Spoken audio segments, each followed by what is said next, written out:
Imagine this. You're browsing an online store in China, comparing prices of men's and women's razors. You notice something peculiar. The men's razor is priced at a reasonable amount, but when you check the women's version, it's significantly more expensive. You might think it's a mistake or a rare occurrence, but it's not. Same brand, same features, but the women's version costs significantly more. This isn't just a one-off situation, it's a widespread issue that affects women globally, not just in China. This isn't just a coincidence. It's a deliberate pricing strategy that companies use to capitalize on gender-based marketing. Women are often targeted with products that are essentially the same as men's, but are packaged differently and priced higher. This, my friends, is the pink tax in action.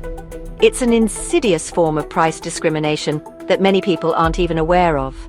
The term pink tax might sound cute, even playful, but the reality is far from it. It was a scenario like this that sparked outrage among women in China, leading to a wider discussion about this sneaky price discrimination. Women started to voice their frustrations on social media, and soon the issue gained national attention. The term pink tax might sound cute, even playful, but the reality is far from it. It's a systemic issue that affects women's wallets and perpetuates gender inequality. The extra costs add up over time, making a significant impact on women's finances. It refers to the extra amount of money that women are often charged for products and services marketed specifically to them, compared to similar or identical products marketed to men. This includes everyday items like razors, shampoos, and even clothing. This price gap isn't a figment of our imaginations. It's a real phenomenon that's been documented and studied extensively. Researchers have found that women pay more for a wide range of products and services, from personal care items to dry cleaning. It's a real phenomenon that's been documented and studied, and it's time we shed light on this blatant inequality. By raising awareness and demanding change, we can work towards a fairer marketplace where products are priced based on their value, not the gender of the consumer. Now, before we go any further, let's be clear. The pink tax isn't a real tax in the traditional sense. It's not something you'll see itemized on a receipt or a bill. You won't find it listed on your tax return. It's not a government levy or a mandatory fee. Instead, it's a hidden cost, a sneaky surcharge that creeps into the prices of goods marketed towards women. This surcharge is often subtle, embedded in the price tags of everyday items. From personal care products to clothing and even toys, the pink tax lurks everywhere. It's pervasive, affecting a wide range of products that women use daily. Think about it. Why do women's razors often come in pastel colors and boast about extra moisture, while men's razors are all about a close shave? The differences are often superficial, yet the price disparity is real. It's all part of a carefully crafted marketing strategy designed to appeal to perceived gender roles and stereotypes. Companies invest heavily in market research to understand consumer behavior and tailor their products accordingly. Ultimately, this leads women to pay a premium for essentially the same product. The pink tax is a reflection of broader societal issues where gender-based pricing disparities continue to persist. It's a reminder to be vigilant and question why we pay more for products that are fundamentally the same. Let's get down to brass tacks with some real-world examples. Gender pricing, also known as the pink tax, is a phenomenon that affects women across various sectors. It's not just a theoretical concept, it's something that impacts everyday lives in tangible ways.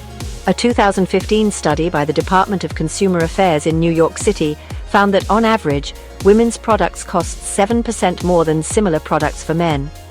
This study was comprehensive, covering a wide array of goods and services. The researchers meticulously compared products that were essentially the same, differing only in their marketing towards men or women. On average, women's products cost 7% more than similar products for men. This price disparity was not limited to a few items, but was observed across a broad spectrum. This price gap was observed across a wide range of items, including clothing. For instance, a simple white t-shirt marketed to women could cost significantly more than a similar t-shirt marketed to men. Personal care products such as razors, shampoos, and deodorants also showed a marked difference in pricing. Even toys were not exempt from this disparity, with items like scooters and helmets often costing more when they were pink or marketed towards girls. But it's not just New York. This issue is pervasive and has been documented in various cities and countries around the world. The pink tax is a global issue that affects women everywhere. The Rift Group, a consumer advocacy organization, conducted a similar study in 2018 and found that women were paying more for personal care products in 32 out of 35 product categories. This study further highlighted the widespread nature of gender pricing. This isn't just a few pennies here and there. The cumulative effect of paying more for everyday items can be substantial over time. It adds up over a lifetime.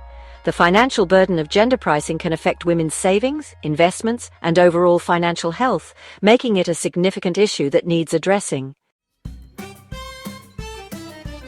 The pink tax might seem like a small annoyance, but its impact on women is significant. Over a lifetime, these extra costs add up, putting a strain on women's finances. Think about it. Women are already paid less than men, and on top of that, they're being charged more for essential goods. It's a double whammy that exacerbates the gender wage gap and limits women's economic power. But it's not just about the money. The pink tax also reinforces harmful gender stereotypes. By marketing certain products as feminine and slapping on a higher price tag, companies are perpetuating the idea that women should be willing to pay a premium for being women. Section 5. Decoding the pink tax. Why do companies do it? Now, you might be wondering, why do companies even bother with the pink tax? The answer, my friends, lies in a potent cocktail of behavioral economics and marketing savvy. Companies know that women are often willing to spend more on products that make them feel good or align with societal expectations of femininity. They tap into our desire for self-care, beauty, and social acceptance, using clever marketing tactics and packaging to convince us that we need these special products designed just for us. And let's be honest, sometimes we fall for it. Section 6. Fighting back tips for minimizing the pink tax bite. So, what can we do about this blatant price discrimination? Well, we can start by becoming savvy shoppers. Don't be afraid to compare prices between men's and women's products. Challenge the notion that pink packaging and flowery scents are worth a higher price. Consider opting for gender-neutral products whenever possible. And don't underestimate the power of speaking out. Support businesses that offer fair pricing and call out those that continue to exploit the pink tax. Section 7. Taking a stand, government actions against gender pricing. The good news is that the tide is slowly turning. In recent years, there's been growing awareness about the pink tax, and governments around the world are starting to take notice. In some countries like France, gender-based price differences for similar products are now illegal. While the United States doesn't have a federal law specifically banning the pink tax, several states have introduced legislation to address this issue.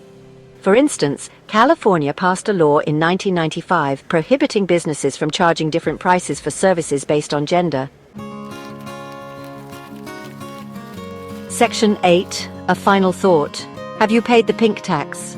The pink tax is a stark reminder that we still have a long way to go in achieving true gender equality. It's time to challenge the notion that women should have to pay a premium for being women. So, the next time you're shopping, take a moment to compare prices and ask yourself, have you paid the pink tax? Let's work together to close this price gap and ensure that everyone, regardless of gender, gets a fair deal.